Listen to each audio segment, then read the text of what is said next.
কালীশহর নৈহাটি অদূরেই পূর্ব প্রান্তে মাদারপুর অঞ্চলে আধ্যাত্মিক মনোভাবাসম্পন্ন শঙ্কর পালের বাসভবনে শ্রী শ্রী রামকৃষ্ণ পরমহংসদেবের তিথি উৎসব সাড়ম্বরে পালিত হল। চারজন স্বামীজি একসঙ্গে এসেছিলেন বিভিন্ন রামকৃষ্ণ মিশন থেকে। তারা একসঙ্গে শঙ্কর পালের বাসভবন রামকৃষ্ণ স্মরণোৎসব সম্পন্ন করলেন শ্রদ্ধা, নিষ্ঠা ও ভক্তি সহকারে। আপনারা এই খবর দেখছেন জনপ্রিয় পোর্টাল চ্যানেল, সোশ্যাল মিডিয়ায়, অনলাইন বার্তায় মৃত্যুঞ্জয়ের খবরে। ভালো লাগলে অবশ্যই সাবস্ক্রাইব করবেন।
অসংখ্য ধন্যবাদ মিতালি পাল মহাশয়াকে এত সুন্দর তিনটি গান আমাদেরকে শোনানোর জন্য।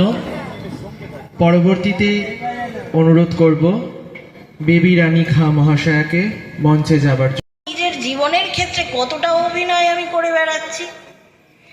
এই যে আমরা সন্তান পালন করছি, স্বামীর ঘর করছি, মা বাবার সঙ্গে সংসার করছি, সেখান থেকে উঠে এসে আমরা শিক্ষা দীক্ষা এসে, আমি বেশি শিক্ষিত নয়, কিন্তু যতটুকু বুঝলাম, যতটুকু ঠাকুর কৃপা করে বুঝিয়েছেন সেটুকুর অবস্থাতে বলছি যে আমরা তো সত্যি এখানে লড়াই করে বেঁচে আছি। আমরা এই জীবন যুদ্ধে লড়াই করে বেঁচে আছি। সংসারে থেকে কিভাবে ভালো থাকা যায় আমরা সেই রাস্তাটা খুঁজে বার করার চেষ্টা করছি। কিন্তু সত্যিই কি শুধু ভালো থাকলেই হবে?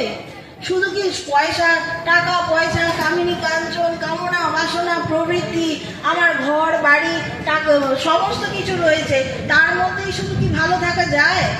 তার মধ্যে শুধু ভালো থাকা যায় না, এর ওপরেও অনেক কিছু আছে। কোনো সময় নিজেকে প্রশ্ন করে দেখবেন,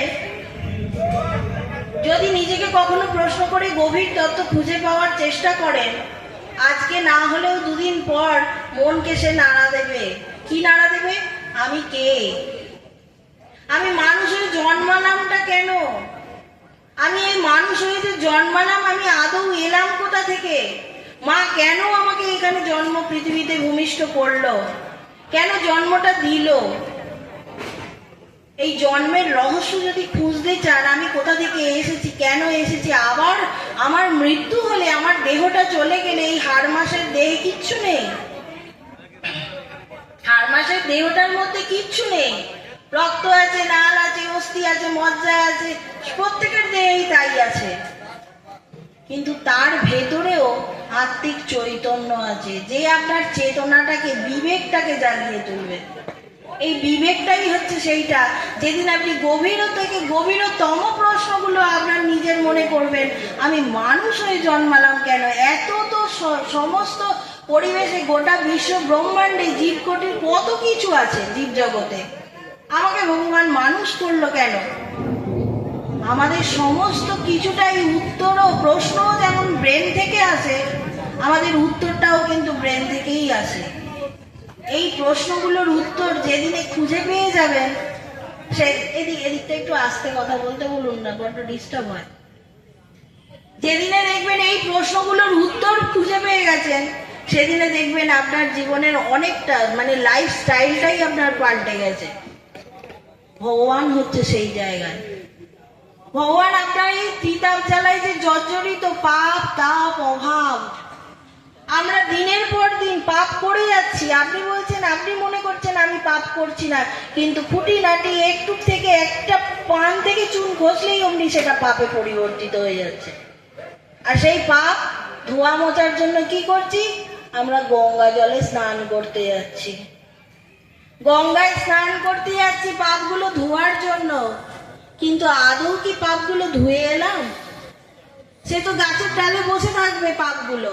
যেই গঙ্গা স্নান করে ওপর দিকে উঠবো, পাপগুলো আবার ঘাড়ে চেপে বসবে।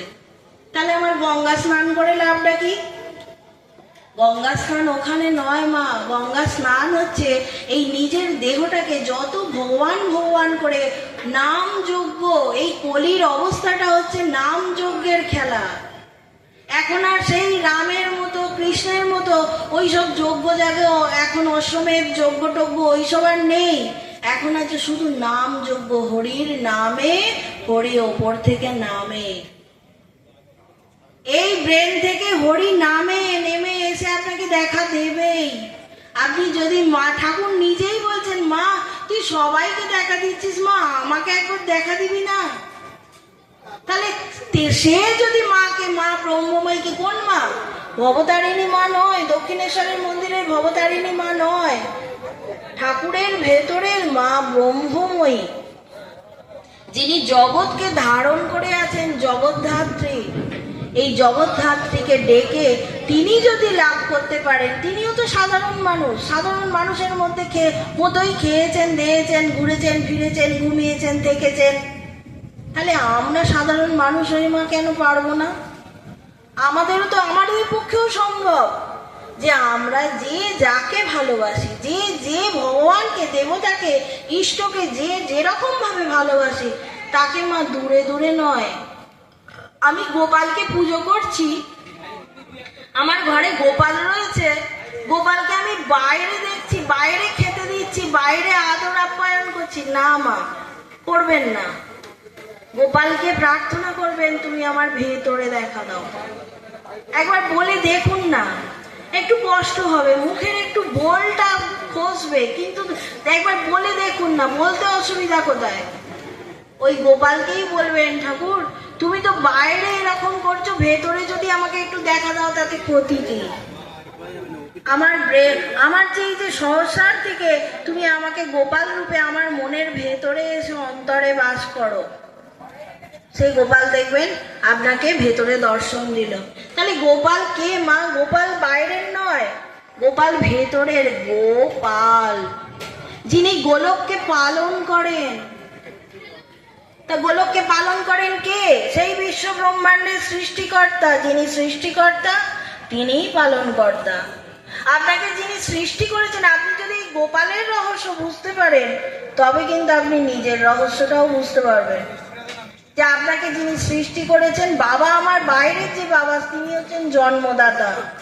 মা হচ্ছেন আমার গর্ভধারিণী, কিন্তু আমাকে ভাড়া দিয়েছে গর্ভটা, তাই আমি ভূমিষ্ঠ হতে পেরেছি। কিন্তু যে যার সে তার কর্ম নিয়েই এসছেন, যে যার সে তার সংস্কার নিয়েই এসছেন। আজকে যদি সংস্কার না থাকতো, আপনারা এই এত ভক্তবৃন্দ এখানে এসে আজকের দিনে হাজির হতেন না। কিছু তো নিশ্চয়ই সংস্কার নিয়ে এসছেন। এই সংস্কারগুলোকে কোথা থেকে নিয়ে এলেন, কেনই বা নিয়ে এলেন, এই সংস্কারগুলো এলো কোথা থেকে, আপনাকে সেই কথা জানার জন্য গোপালকে ডাকতেই হবে। তাই মা গোপালকে বাইরে পুজো করে ওই সিংহাসন পর্যন্ত রেখে দেবেন না, ওনাকে ভেতরে ঢোকাবার চেষ্টা করুন। আমাদের এই বোধ আছে না ভালো, আমরা সবসময় প্রফিটটা দেখতে চাই, আমরা সবসময় লাভটা দেখতে চাই, লোকসানের দিকে যেতে চাই না।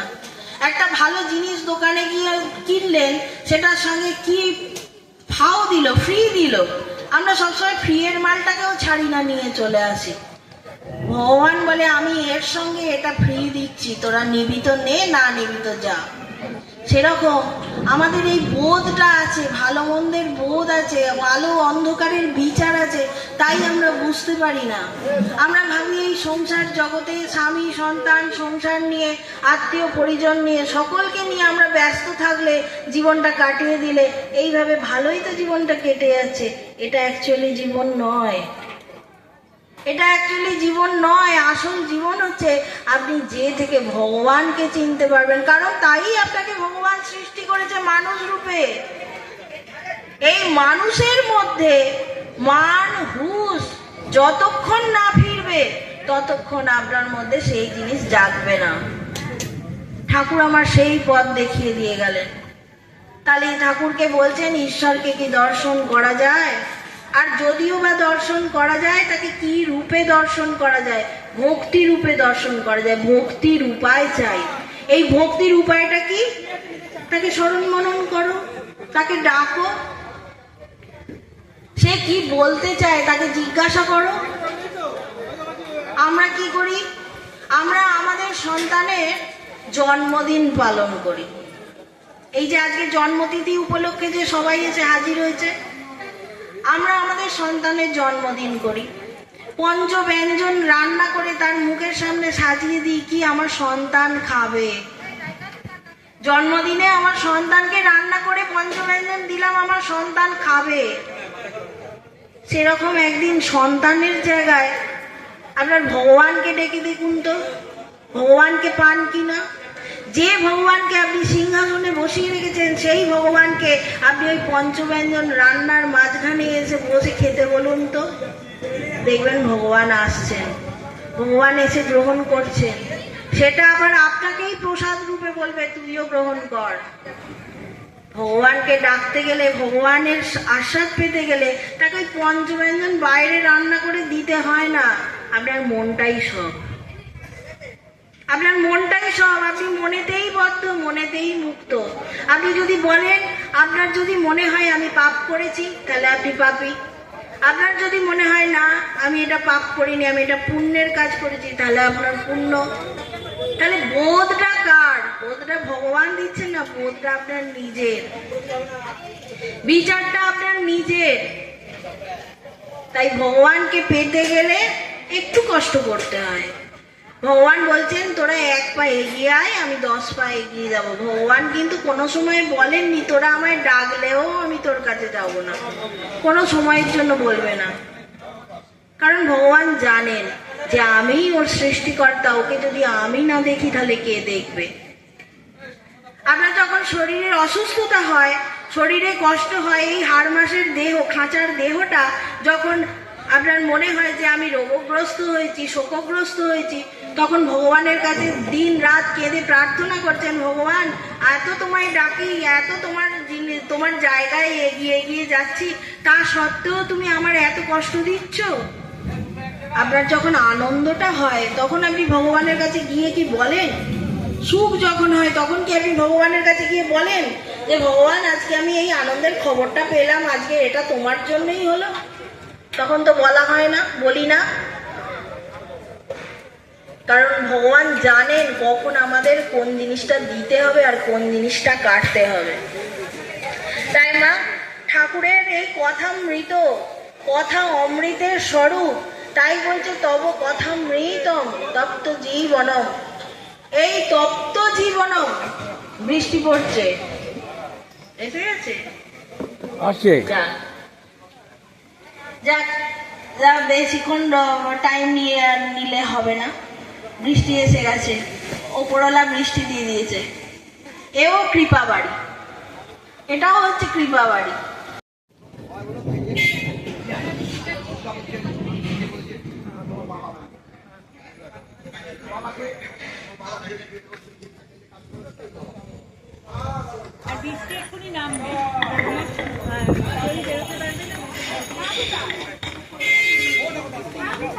ঠিক আছে, বেশ ঠিক আছে।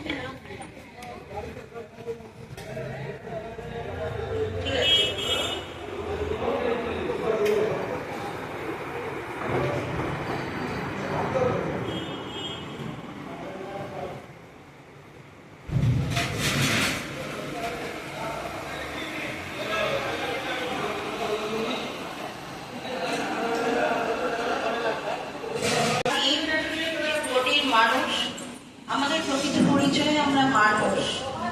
কে নারী কে পুরুষ এগুলো কোনো ম্যাটার করে না, কিন্তু আমরা সকলেই ভক্ত, ভগবানের ভক্ত। ঠাকুর আমার ভগবান, আমরা সকলেই তার সন্তান, তার ভক্ত। তাই আজকে এখানে আমরা ভক্তবৃন্দরা এসে যে উপস্থিত হতে পেরেছি, যারা এসছি এখানে এসে উপস্থিত হয়েছি, তারা কিন্তু ভগবানের কৃপা আছে বলেই তাই আমরা এখান পর্যন্ত আসতে পেরেছি।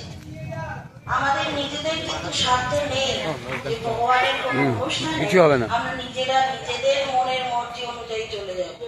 কারণ আমাদের মর্জির মালিকই হচ্ছেন ভগবান। তিনি আমাদের এই ঠাকুর শ্রী পরমহংসদেব, রামকৃষ্ণ পরমহংসদেব। আজকে তিনি যে হুগলি জেলার কামারপুকুরে এলেন, কামারপুকুরে এসে আজকে দক্ষিণেশ্বরের মতো জায়গায় রানী রাসমণির জন্য আজকে দক্ষিণেশ্বরকে তার সাধনপীঠ বানালেন, কিন্তু পুরোটাই আমাদের সংসারী জীবের জন্য, সংসারী মানুষদের জন্য। তিনি যা কিছু দান করে গেলেন, জীবকে শিখিয়ে গেলেন যে সংসার থেকে কিভাবে উঠে এসে ভক্তকে ভক্তি নিয়ে থাকতে হয়, সংসারে কিভাবে পুজো আচার অনুষ্ঠান আচার আড়ম্বর সমস্ত কিছুর মধ্যে দিয়ে ভগবানকে স্মরণ মরণ করতে হয়। ভগবানকে স্মরণ করলে ভগবান এসে হাজির হন, সেই জিনিস তিনি শিখিয়ে গেলেন। আর তার সঙ্গ দিলেন কে? তার সঙ্গ দিলেন মা অন্নপূর্ণার মতো, মা সরস্বতীর মতো আমার মা শারদা। মা শারদা যদি না তার সহপাঠী হতেন, সহগামী হতেন, তিনি সৃষ্টি করেছেন, সৃষ্টি হয়েছেন ঠাকুরের জন্য, ঠাকুরকে সঙ্গ দেবেন বলে। তাহলে ঠাকুর নিজের মনের মতো করে মা শারদাকে তৈরি করেই নিয়েছেন। প্রকৃতি আর পুরুষ, ঠাকুর যদি আমার পুরুষ হন, মা হচ্ছেন আমার সেই প্রকৃতি। আজকে প্রকৃতি না থাকলে সৃষ্টি স্থিতি প্রলয় কিছুই হতো না। আজকে শক্তির আধার না থাকলে প্রকৃতি কিছু করতে পারতো না, কারণ পক্ষে কোনোটা সম্ভব হতো না। কিন্তু আজকে এই পুরুষ প্রকৃতির ভাব একটা মানুষের মধ্যে, এই যে পায়ের ধর্ম, হিন্দু, মুসলিম, মুসলমান, খ্রিস্টান, পার্সি, যে আমার সুখে দুঃখে বেশিরভাগটা দুঃখের ক্ষেত্রে, কষ্টের ক্ষেত্রে ঠাকুরের কাছে প্রার্থনা করি। ঘরেও ঘরে ঘরে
আমি তো রামকৃষ্ণের ভক্ত। হ্যাঁ, সবাই রামকৃষ্ণের ভক্ত।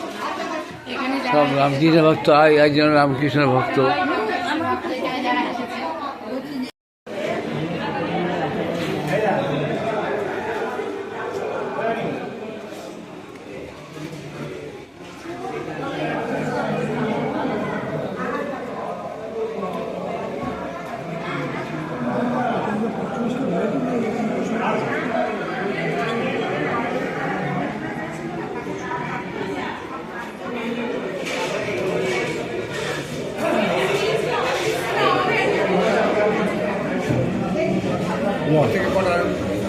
থেকে কটা লোক নিয়ে আয় না।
বস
তবলা আছে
একটু আসলে হ্যাঁ বাইরে কথা বলছি।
कृष्णायते नमो जननीं शारदां देवीं रामकृष्णं जगद्गुरुं पादपद्मे तव स्थित्वा प्रणमामि मुहुर्मुहुः।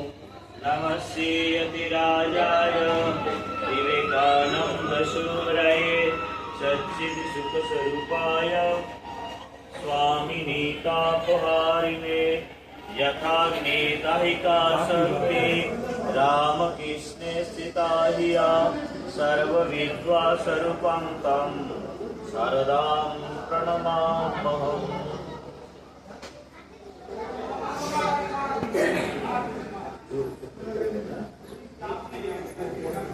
ভগবান শ্রী রামকৃষ্ণ দেব তার শুভ জন্মতিথি উপলক্ষে আজ এই শঙ্কর পাল মহাশয়ের বাড়িতে ভগবান শ্রী রামকৃষ্ণ দেবের বিশেষ পূজা বিশ্বের মঙ্গলের জন্য তিনি আজ তার বাড়িতে ঠাকুর তার দিব্য লীলা ক্ষেত্র যেভাবে দক্ষিণেশ্বরে ছিল ঠিক এই ক্ষেত্রটি সেই পূর্ণভূমিতে তৈরি হয়েছে। তাই ঠাকুর বা স্বামীজির ঈশ্বরের শতকোটি প্রণাম জানাই। ভগবান শ্রী রামকৃষ্ণ দেব তিনি প্রত্যেকটি মানুষের মধ্যে ভগবানকে দেখতেন, তাই ঈশ্বররূপে আপনাদের সকলকে প্রণাম জানাই। এবং বিশ্ব জননী রূপে ভগবান শ্রী রামকৃষ্ণ দেব মাতৃজাতিকে তিনি বিশ্ব শ্রেষ্ঠ আসন দিয়েছিলেন, তাই যারা মায়েরা আছেন তাদেরকে বিশ্ব জননী রূপে প্রণাম জানাই।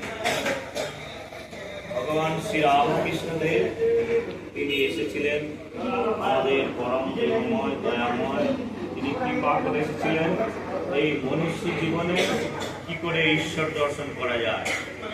বলরাম বসুর তার প্রশ্ন ছিল, এই জীবনে সংসারী জীব সংসার থেকে কিভাবে ঈশ্বর দর্শন করা যায়। ভগবান শ্রী রামকৃষ্ণ দেব তার কথার উত্তরে বলেছিলেন, মনুষ্য জীবনের উদ্দেশ্য ভগবান লাভ। তো কি করলে এই সংসারে থেকে ঈশ্বর লাভ করা যায়? তিনি বলছেন সর্বদা ঈশ্বরের নাম গুলো কীর্তন করতে হবে, সদা সর্বদা এই সংসার ঈশ্বরের সংসার মনে করতে, আর সদা সর্বদা সৎভাবে জীবনযাপন করতে। এই কয়েকটি কার্যকর্তা এভাবে জীবনযাপন করতে থাকি। তিনি বলছেন যারা সন্ন্যাসী হয়েছে তারা তো ঈশ্বর লাভ করবেই, ওরা যে হয়েছে। আর যারা সংসারে আছেন তিনি কৃপা করে বলে গেছেন, আমাদের সবাইকে আশীর্বাদ দিয়ে গেছেন, এই জীবনে সংসারের থেকেও ঈশ্বর দর্শন করা যায়। তিনি বলছেন সংসার মানে তার ঈশ্বরকে নিয়ে তার সংসার করলে জীবনের সার্থক অনুভূতি লাভ করে। আর সদা সর্বদা ঈশ্বরের সংসার মনে করতে হয়, আর সৎভাবে জীবনযাপন সাধু সঙ্গে করতে বলছেন ঠাকুর ভগবান শ্রী রামকৃষ্ণ। সাধুদের কাছে গেলে কি পাওয়া যায়? তিনি বলছেন ঈশ্বরের ভাব উদ্দীপন হয়, অর্থাৎ আমরা সংসার থেকে যে তাকে ভুলে আছি, সাধুর কাছে গেলে ভগবান ছাড়া তাদের কাছে আর কোনো কথা থাকে না। সংসারের থেকে ঈশ্বরকে নিয়ে সংসার জীবনযাপন করলে এই জীবনে তাকে আন্তরিকভাবে ডাকতে পারলে যে তোমার সন্তান আমাকে তোমার দর্শন দাও, ভগবান তিনি আমাদের সকলের হৃদয়ে বাসস্থান করছেন, সবার হৃদয়ে তিনি আছেন। আমাদের বিগ্রহ পুজোর মাধ্যমে মনের শান্তি ঘটে, কিন্তু ভগবান যে জিনিস প্রত্যেকটি মানুষের হৃদয়ের মধ্যে আছেন, তাকে উপলব্ধি করতে গেলে আমাদের এই জীবন পবিত্রময় করতে হবে এবং সদা সর্বদা সত্য কথা বলতে হবে। ভগবান শ্রী রামকৃষ্ণদেব তার কথামৃতের পাতা পাতায় তিনি অনেকবার উল্লেখ করেছেন সত্য থেকে কোনোভাবে বিচ্যুত না হওয়া।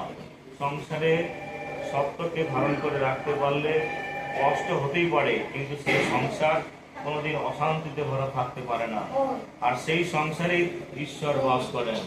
তাই আমাদের প্রত্যেকের উচিত সৎভাবে জীবনযাপন করা, আর যার যে শ্রদ্ধা, পিতা মাতার প্রতি যে শ্রদ্ধা, বড় গুরুদেব যে শ্রদ্ধা, এই শ্রদ্ধা ভক্তি ভালোবাসা থাকলে এই জীবনে এইটুকু ধরে থাকতে পারলে আর ঈশ্বরের মুহুর্মুহু তার নাম নেওয়া, তিনি যে আছেন তার দ্বারা যে আমরা পরিচালিত, তিনি না থাকলে এই শরীর জড়বৎ, তার কোনো থাকবে না। তিনি তাই এই জীবনেই এই মনুষ্য জন্মে আমাদের প্রত্যেকের ঈশ্বর দর্শন তখনই সম্ভব যখন আমরা তার উপর নির্ভর করব। ভগবান শ্রী রামকৃষ্ণদেবের কাছে যখন গিরিশ ঘোষ এসেছিলেন, তার অনেক উপদেশ তিনি পালন করতে পারেননি, তখন ঠাকুর তিনি কৃপা করে তাকে বকরমা দিতে বলেছিলেন। বকরমা কি জিনিস তখন গিরিশ ঘোষ উপলব্ধি করতে পারেননি। বন্ধু বান্ধব ভগবানকে তারপর তার জীবনে একটা অন্ধকার ছিল, আপনারা সবাই জানেন, এবং তিনি নিজে স্বীকার করেছেন আমি যেখানে দাঁড়িয়ে থাকবো তার 14 হাত মাটির ভিতর অপবিত্র হয়ে যায়। তাকে ভগবান শ্রী রামকৃষ্ণদেব উদ্ধার করলেন। কিভাবে? তার জীবন পরিবর্তন করলেন তার বকরমার মাধ্যমে। ভগবান শ্রী রামকৃষ্ণদেব বললেন সারাদিনে সকাল সন্ধ্যায় ঈশ্বরের নাম করতে। তিনি বলছেন আমি এত কাজের মধ্যে থাকি, আমি একবারও পারবো না। তখন তিনি বললেন সন্ধ্যাবেলা একবার ঈশ্বরের নাম করে করতে। তখন তিনি অস্বীকার করলেন যে তখনও আমার সময় হবে না।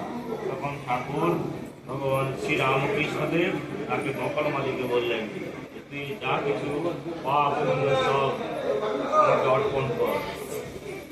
ভগবান শ্রী রামকৃষ্ণদেবের কাছে যখন গিরিশ ঘোষ তার জীবনের বকরমা দিলেন, তারপরে তার জীবনে কোনো অন্ধকার বলতে কিছুই ছিল না। যা কিছু দেখতেন সব ঈশ্বরময়। তিনি মদ খেতেন, তিনি আর খেতে পারলেন না, যেহেতু ঠাকুরকে বকরমা দিয়েছেন। যা কিছু দেখছে ঈশ্বর, জল থালা ঘটি বাটি যা কিছু দেখছেন ঈশ্বর। তাই আমাদের প্রত্যেকের জীবনের উচিত আমাদের সৎভাবে জীবনযাপন করা আর ঈশ্বরকে নিয়ে সংসার করা।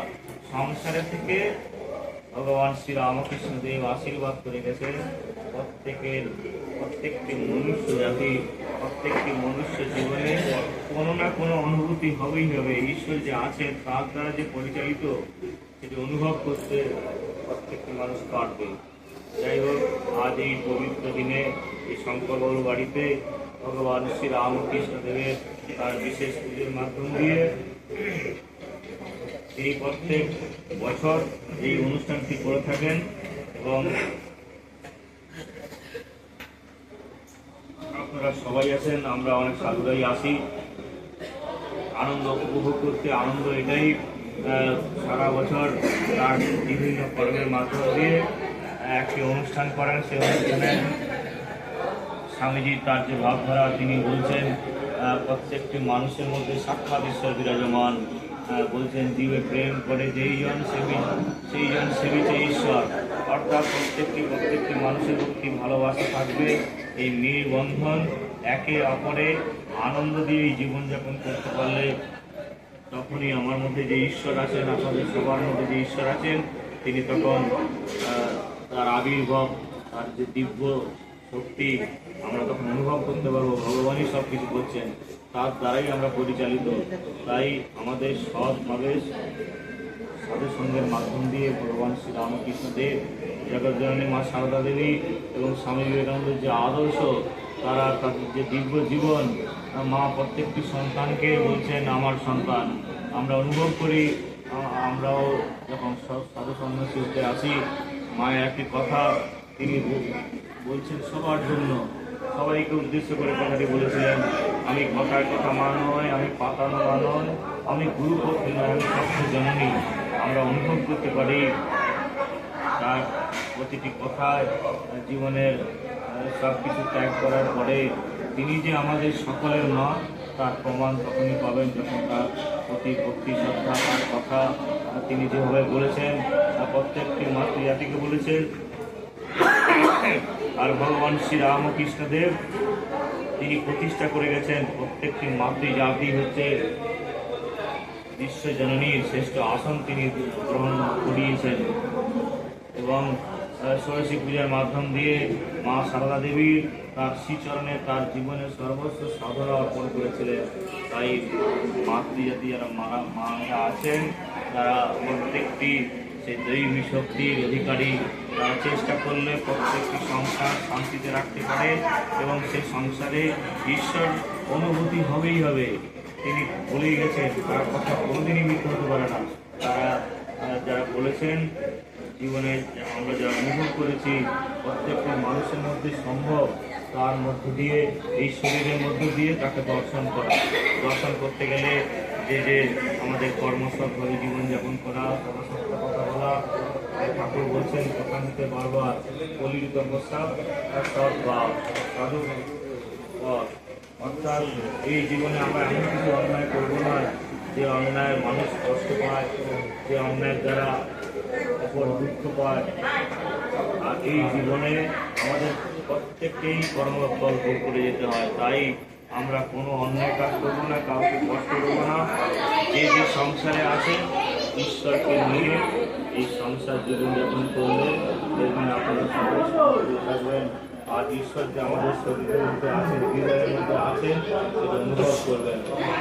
তাই আজ এই পবিত্র দিনে আপনারা সবাই ভালো থাকুন, সুস্থ থাকুন। আর ভগবান রামকৃষ্ণ দেব তিনি পরম দয়াময়, কৃপাময়। আর গিরিশ ঘোষ, তার এই সেই ভক্ত ভৈরব গিরিশ ঘোষ, তিনি প্রত্যেকের হয়ে একটি প্রার্থনা করেছিলেন। সেই কল্পতরু দিনে সেই প্রার্থনা প্রত্যেকের জীবনের মাঠে হোক। তিনি সেই কল্পতরু দিন ঠাকুর অসুস্থ ছিলেন। গিরিশ ঘোষ তার শরীরের যত পাপ তার সব নিয়ে তিনি অসুস্থতায় জড়িত ছিলেন, কিন্তু ভক্ত ভৈরব গিরিশ ঘোষ তিনি জানতেন সাক্ষাৎ ভগবান, তিনি ঈশ্বর রূপে বিরাজ করছেন। তিনি তখন প্রত্যেককেই বলতেন যে সাক্ষাৎ ভগবান রামকৃষ্ণ দেব। তিনি সাধারণভাবে, অথচ যখন খুশি যাকে খুশি ঈশ্বর দর্শন করেই যেতে পারতেন। তারপরেও তিনি এত নিরহংকার ছিলেন সাক্ষাৎ ভগবান হয়েও প্রত্যেকটি ভক্তকে হাত জোর করে নমস্কার করা, আমাদের গ্রহণ করা, তিনি সবাইকে ভালোবাসেন, সবাইকে করে দিয়েছিলেন। তাই ভক্ত হল গিরিশ ঘোষ সেই কল্পতরু দিনে আশীর্বাদ চেয়েছিলেন জগতের সবার জন্য। ঠাকুর সেই অসুস্থ অবস্থায় তিনি আশীর্বাদ করলেন আমাদের সকলের চৈতন্য। তাই ঠাকুরের তার দিব্য শক্তি আপনাদের সবার উপর বর্ষিত হোক, আমরা প্রার্থনা করি। জগতের সবার মঙ্গল হোক, তিনি তার শক্তির দ্বারা সকলের সংসার আনন্দে থাকুন, সুস্থ থাকুন। এই জীবন ক্ষণিকে সবাইকে আমাদের চলে যেতে হবে, কিন্তু আমাদের আচার আচরণ জীবিত থাকবে। তাই ঠাকুর বলছেন, স্বামীজিকে বলছেন, জীবনে এমন কিছু করে যাবি যেন দাগ থেকে যায়। যে দাগ, তার কথার অর্থ হচ্ছে এমন কিছু সৎকর্ম আমরা করবো, আপনারা সবাই করবেন, সারা জীবন মানুষ মনে রাখবে। আপনাদের শরীর চলে যাওয়া, আমাদের শরীর চলে যাওয়ার পরেও আপনাকে মনে রাখবে। এই কারণে আপনি সৎ ছিলেন, সর্বদা মানুষের উপকার করতেন। স্বামীজি তার কর্মজীবনে নিঃস্বার্থ সেবার মাধ্যমে তিনি ঈশ্বর দর্শন করতে বলছেন। ঠাকুর বলছেন জীবনের মূল মন্ত্র, মূল উদ্দেশ্য ঈশ্বর লাভ, আর স্বামীজি বলছেন নিষ্কাম কর্মের মাধ্যমে ঈশ্বর দর্শন করা যায়। তাই আমরা কোনো কাউকে, মানুষকে যদি শ্রদ্ধাপূর্বক তার সেবা করতে পারি, তাতেও ঈশ্বর খুশি হন। ঈশ্বর অর্থাৎ আমাদের মধ্যে যিনি ভগবান হৃদয়ে বাসস্থান করে আছেন, তিনি আনন্দময়, মুক্তিময়, তিনি হৃদয়ে বিরাজিত হয়ে প্রকাশিত করবে তখনই, যখন আমরা সবাই ঈশ্বরের সন্তান। আমাদের কর্ম সৎ হবে, আমাদের উদ্দেশ্য সবাইকে ভালোবাসা, কারোর মধ্যে হিংসা না করা, কাউকে কষ্ট না দেওয়া। আমরা যদি আমাদের জীবনে যদি কাউকে কোনোদিন না কষ্ট দিয়ে থাকি, তখন ঈশ্বর তিনি বিরাজমান হয় আমাদের এই শরীরের মধ্য দিয়ে। তাই এই পবিত্র দিনে ঠাকুরের কাছে প্রার্থনা করি, ভগবান শ্রী রামকৃষ্ণদেব তিনি সকলের চৈতন্যে পেয়েছিলেন। তাই ঠাকুরের কাছে, মায়ের কাছে, স্বামীর কাছে প্রার্থনা করি, আপনাদের সকলের উপর তার যে তীব্র শক্তি বর্ষিত হোক।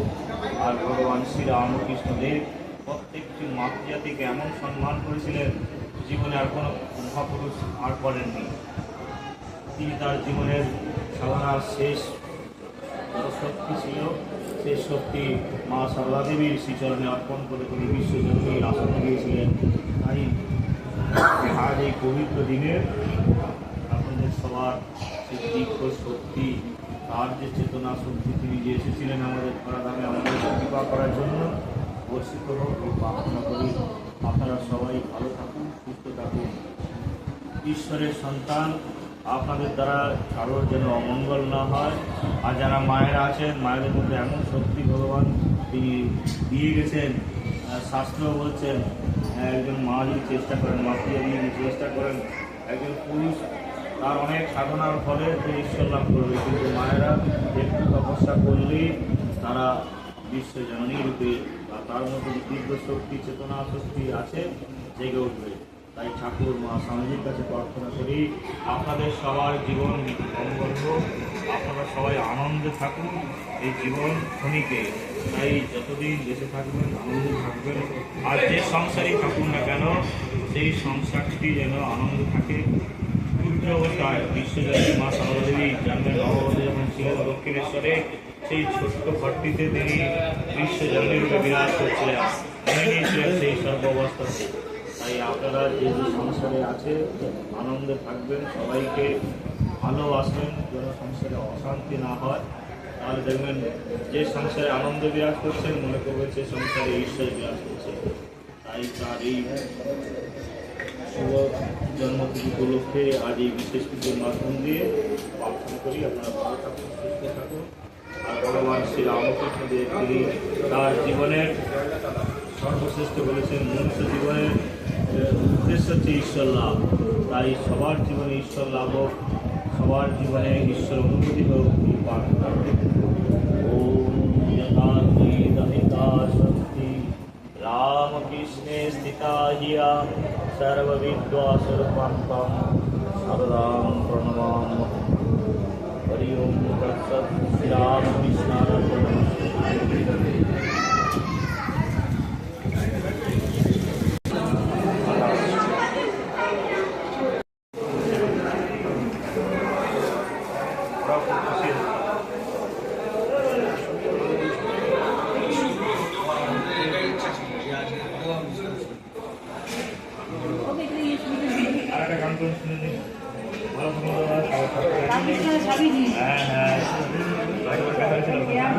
একটু ঘুরে যান, এদিকে ঘুরে যান, সামনের দিকটা ঘুরে যান, এদিকটা সামনের সাইডটাই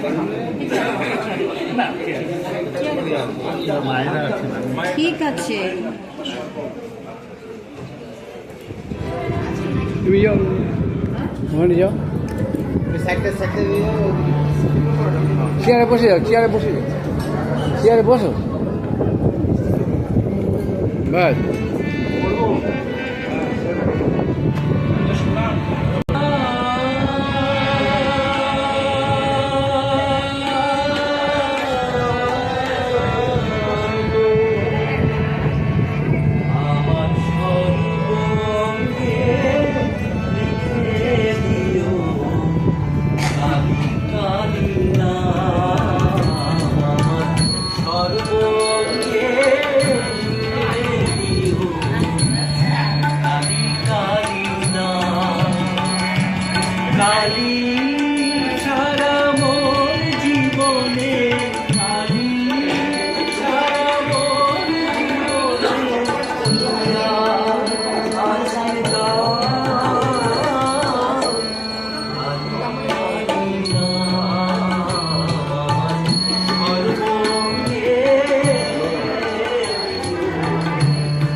সবাইকে।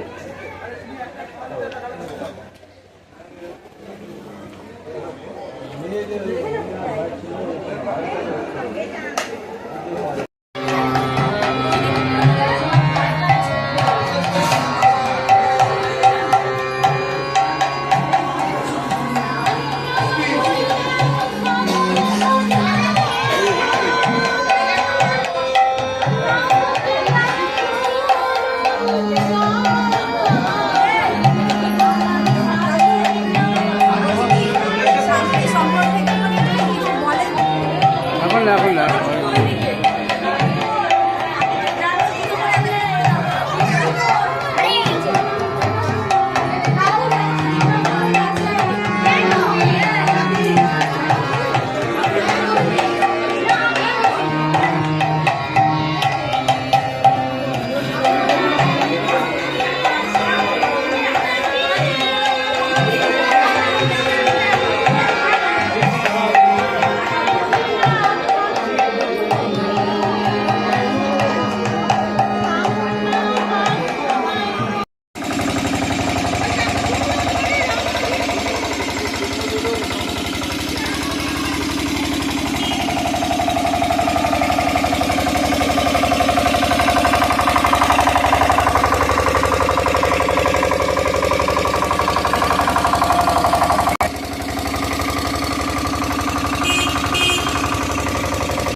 সাইড দাও, সাইড দাও।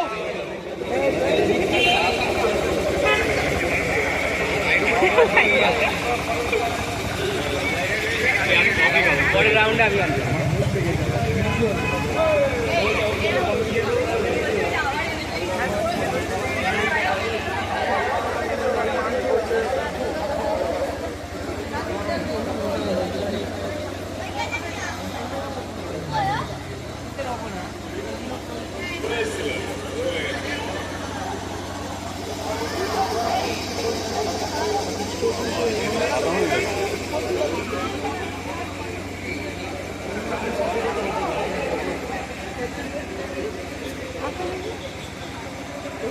দেখি তো